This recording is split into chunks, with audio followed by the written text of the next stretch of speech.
Hi, I'm Edda, and this is Beauty Flip, where I help you flip your script on what's so extraordinary about you. I hate to say it, but we're going back into that fat and ugly world, trying to figure out why we are so afraid of our bodies.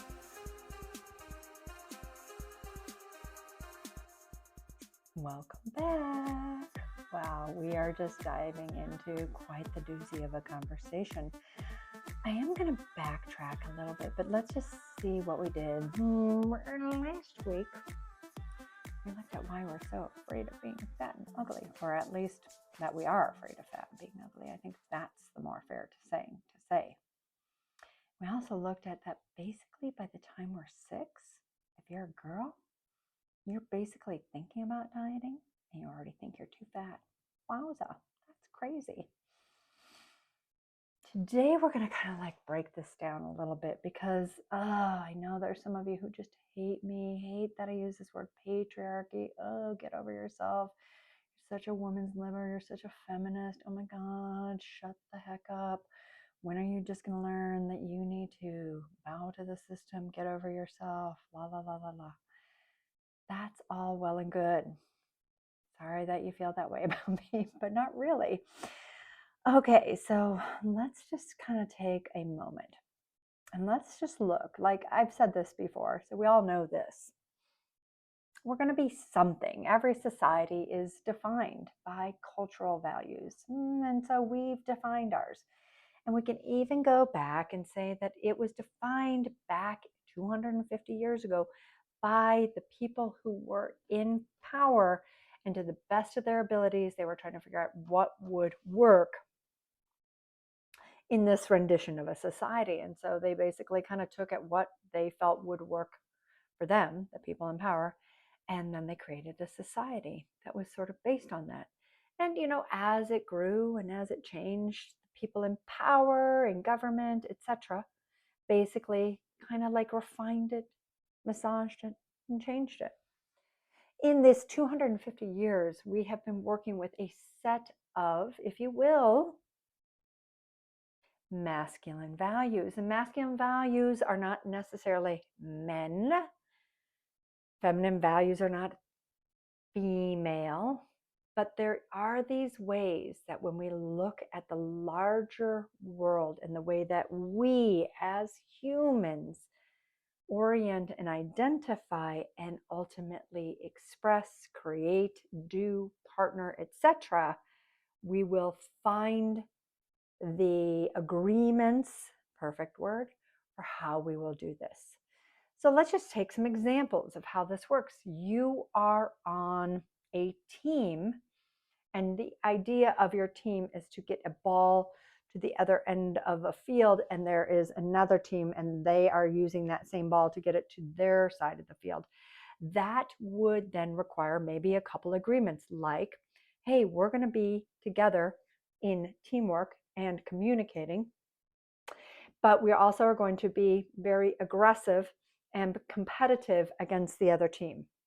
I just named 4 values: teamwork and communication, aggressive and competitive. This is how beautiful all values are. When they're placed in the right sort of format, they really sort of breed a group of people and focus them to align to what the job is to get done. So, if we could kind of look at our values in America, we would say potentially that these are some of like the key ones. Productivity is very key in America, and to some degree what you put out is kind of what you're worth, right? We'd all say that one. And that to some degree or another, in that there's even a morality to productivity, that if you rest, you are lazy, and if you're busy, that's considered a virtue. We also really respect discipline and self-control to some degree, willpower, restriction. We will talk about doing the grind and having no excuses and fixing ourselves. We really believe in individualism, and that you're basically on your own to some degree. You must sort of pull yourself up, and that having or needing help might be considered a weakness. We live in a very competitive society, and this is everything like that is like for sure your career, potentially like other ways that you're competitive, how good looking you are, how well you parent, how skinny, we said that one 5 seconds ago, you are, and even if you're aging well. We really do sort of value optimization, improvement. We look for the before and after transformative narratives. And so, in some degree, those themselves are values, but they also sort of like are under the umbrella, hello, umbrella of perfectionism. I would say we love control of our body. We believe so much as a society that we can control our body and that our body is treated as a project at best, a problem most likely, a discipline test, and a moral report card. If someone is fat, we judge them for being lazy, not capable of changing who they are, etc., etc. So we look at these things, we look at achievement. Achievement is how we identify ourselves. We see the world as one big sort of linear, oh, and notice what I'm doing, pulling out the uneven playing field because we're going up, we're moving up, we're always moving up, better, better, better, bigger, better, better, better, better, bigger, better. And so we look at that. And if we were going to look at what are the potential feminine values that Americans orient to. So I think it would be fair to say that yes, we do have feminine values in America, but they are often considered secondary to everything I just said, those masculine values, and even sometimes even considered sort of subcultural. So meaning like something that subculture parts of America do, but not all of America.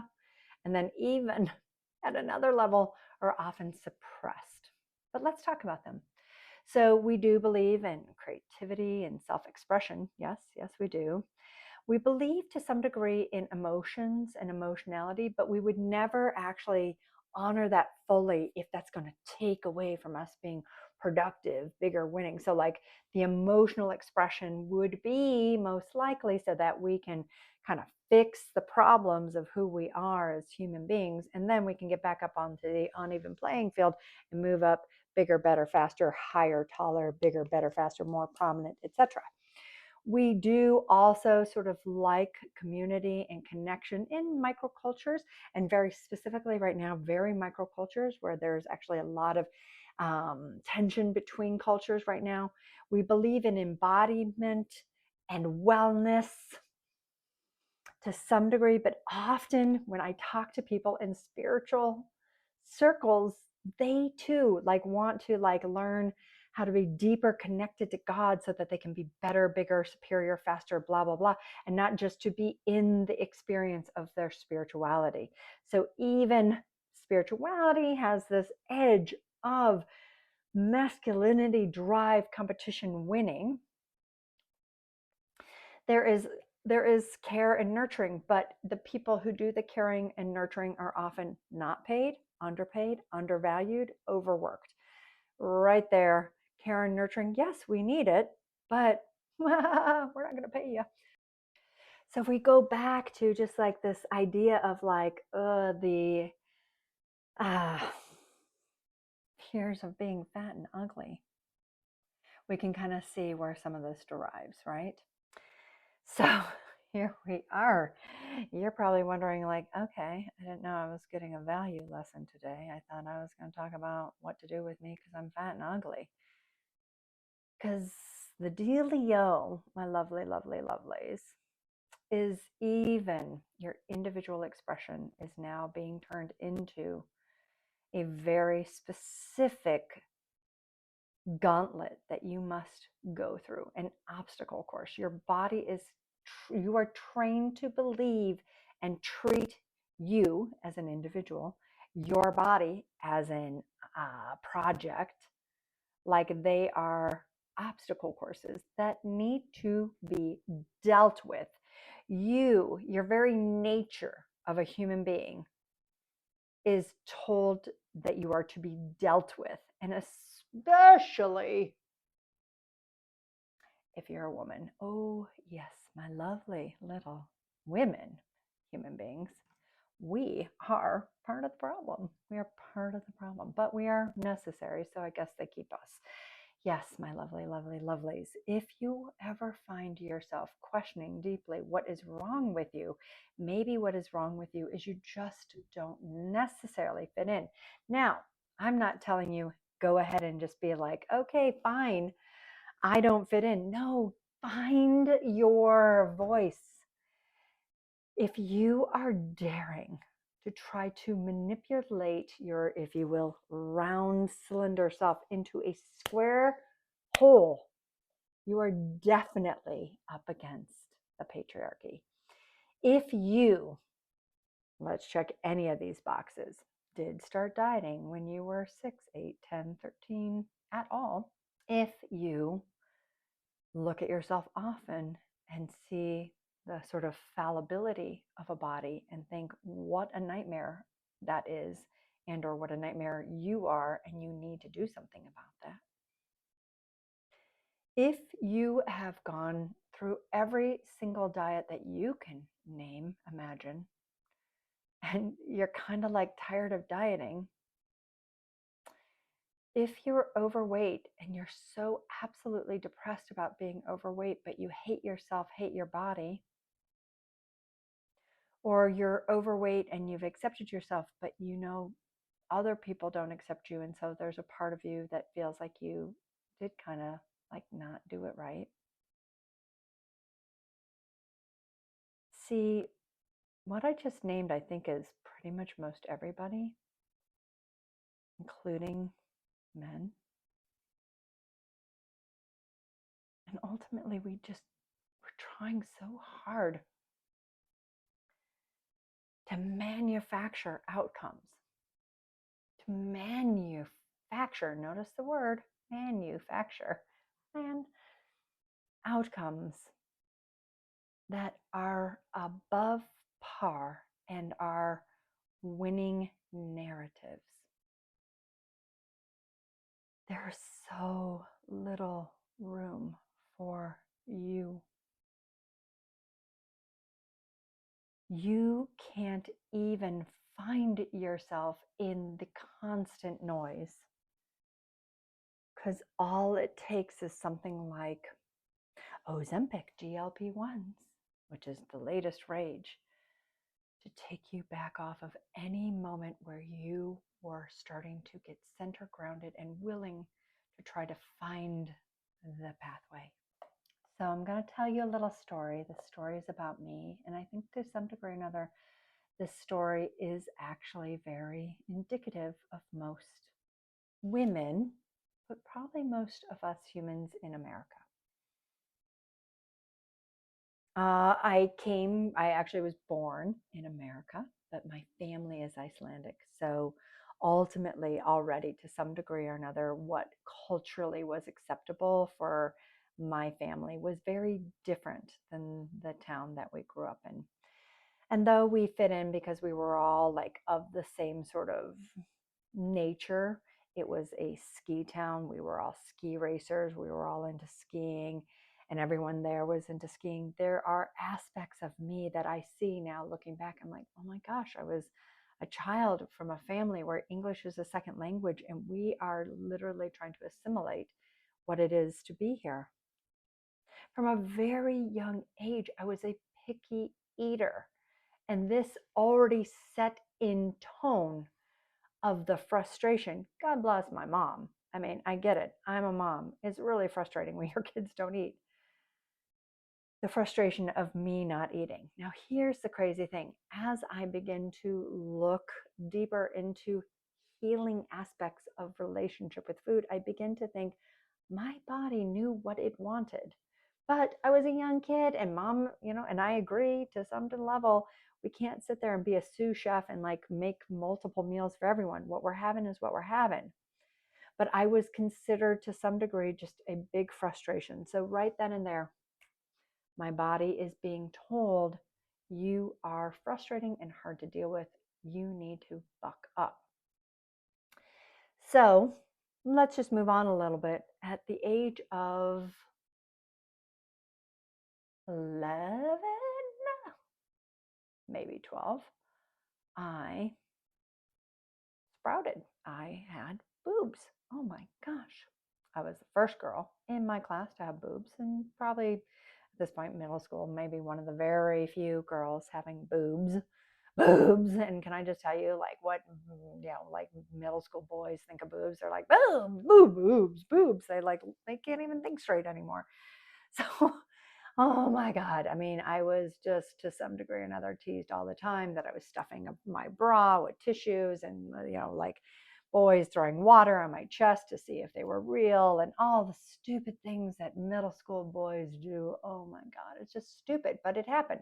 And so you have to understand that there was a part of me that sort of like felt out of control with this body that was doing a thing that I had not checked a box for. I wasn't like, oh, I want to grow boobs now. It was like, no, we're going to grow boobs. And like, oh, I wasn't ready for that. So there was that. And then there was all the curves that came with it. So it wasn't just like I was a stick with boobs. It was like curvy, curvy, curvy, curvy. And you're like, now I think I might be like in 7th grade, still like one of the curviest girls in the class. And, God forbid, I didn't even know curves were a thing. Thank God for some of you who are watching right now, like you have J-Lo and you have the Kardashians and you have other actresses out there that are curves upon curves upon curves. And you know that about yourself. Well, back in my day, there was nobody. Everyone, any kind of movie star, TV star, whatnot, were straight, skinny, straight, no curves. So, Lord have mercy, because I had curves. And that was when I was like, I got to get my body into control. What the heck is going on with this? I am getting far too much attention, and some of it is yucky, where like people throwing water on my shirt to see if my boobs are real, or calling me like thunder thighs, or just like crazy, stupid bubble butt names that you're just like, ugh. And none of it is abnormal to some degree, because this is middle school behavior. But damn it, can you understand why I wanted to diet? I needed to get all of that madness to stop. And the madness to some degree is somewhat just like weird boy girl behavior and hormones like coming online and people having feelings. And another level, nowadays, we are so intensely focused on how gorgeous we are and how on point our outfit is and how absolutely flawless our bodies are, that we will literally claim how powerful we are working out and doing all the things, so with that we will look amazing. And where do we need to look amazing? We need to look amazing on our Insta, on our TikTok, in some version of some party that will be sort of replicated from Pinterest. Everything is out there, so uber focused, outside of ourselves. So my first diet was somewhere around 13, I think. I have done every single crazy thing that you can ever imagine. I have wrapped my body in cellophane. I have done no sugar. I have done no wheat. I have done no gluten. I have done HCG.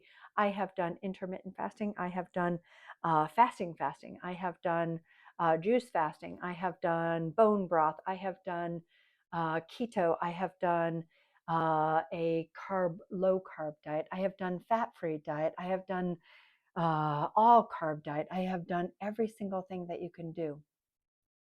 I have, even when I was young and I was in high school, I made myself throw up because I was so terrified.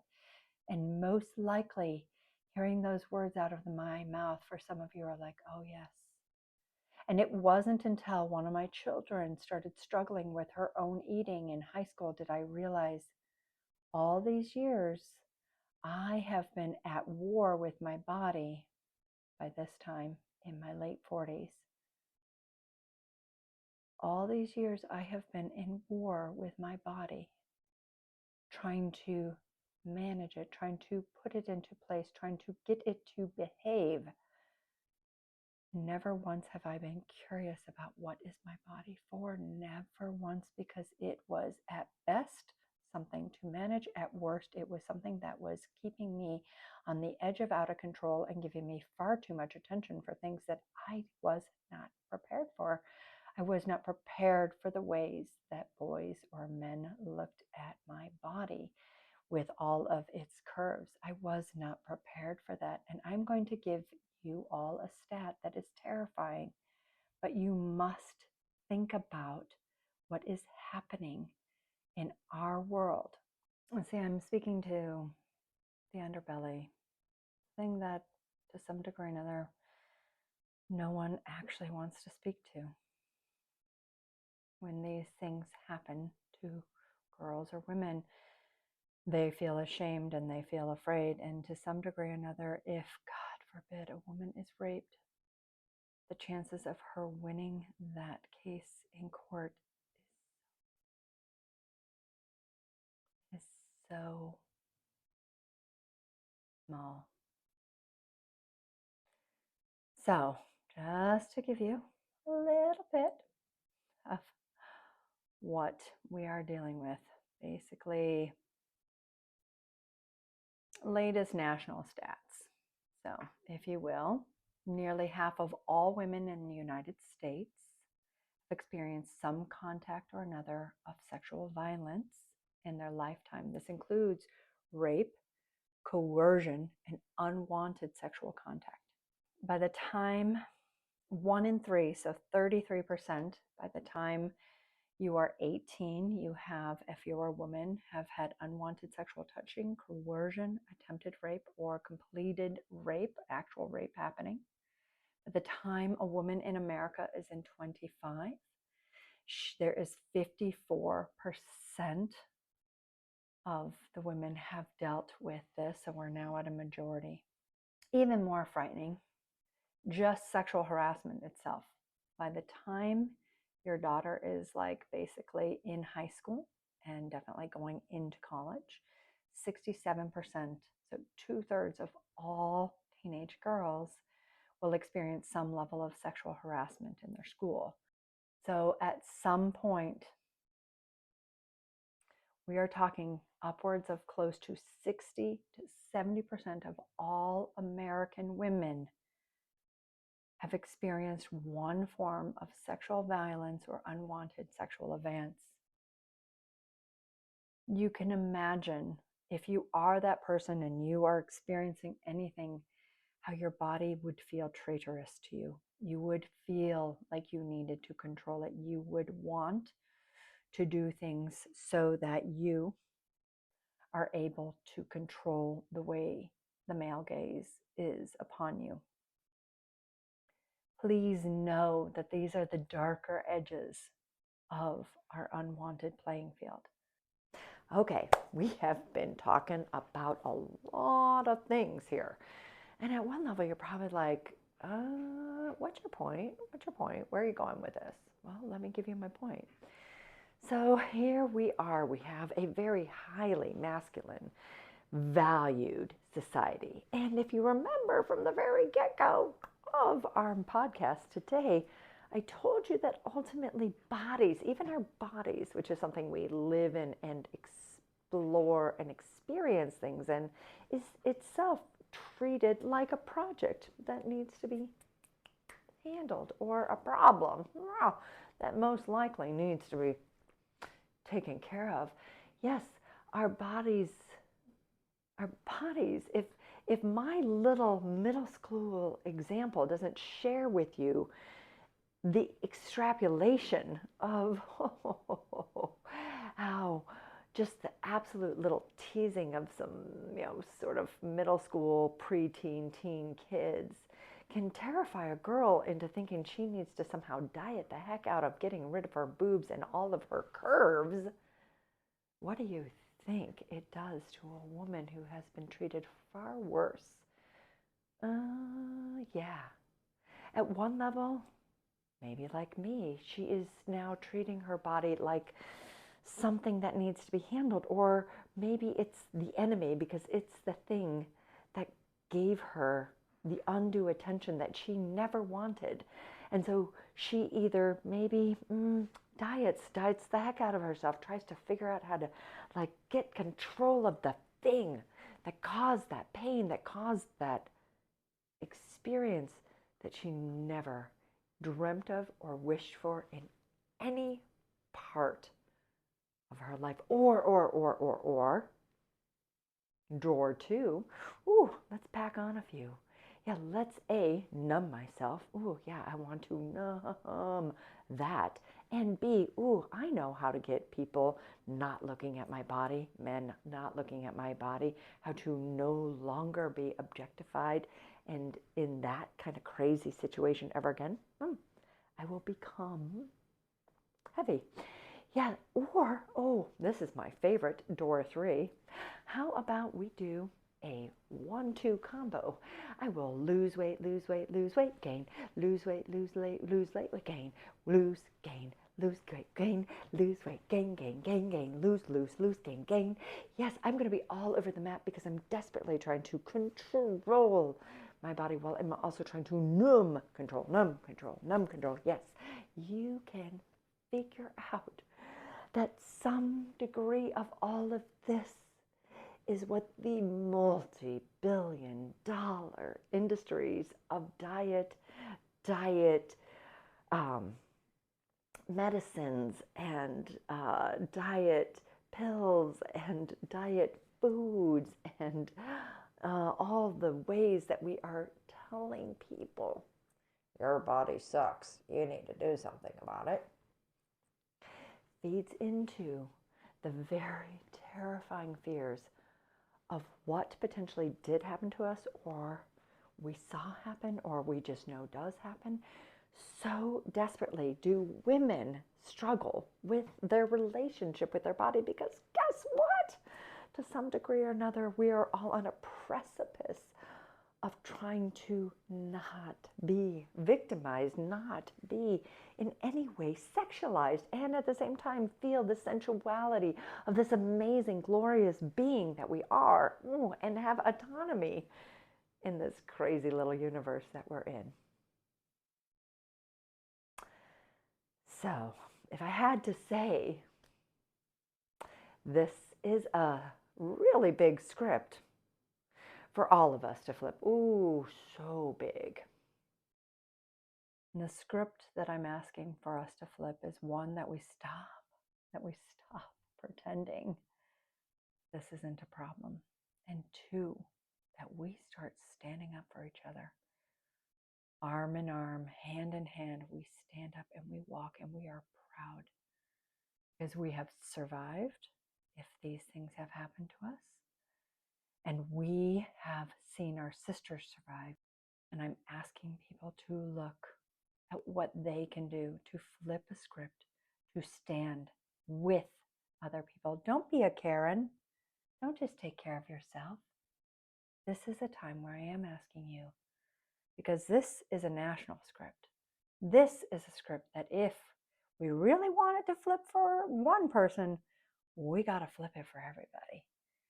Yeah, where we have a very powerful stance if we all stand together. So, just asking you to flip your script. Tell people, invite people to tell their stories. And maybe we remember how powerful the Me Too movement was, because damn, we took a lot of people down who were doing really bad things. And just because that was a few years ago does not mean that it's over. Okay, I'll see you next week. Hey, you little scaredy cat boo-boos. Thanks for hanging out with me today and kind of taking a look at the underbelly of our bellies. Yep, gosh darn it all, I wish this were easier. But we can do this. We can flip this script. Next week, we are going to dive into a little bit more about why we're so afraid of being ugly. Can we just stop this one, Edda? Not quite yet. See you next week.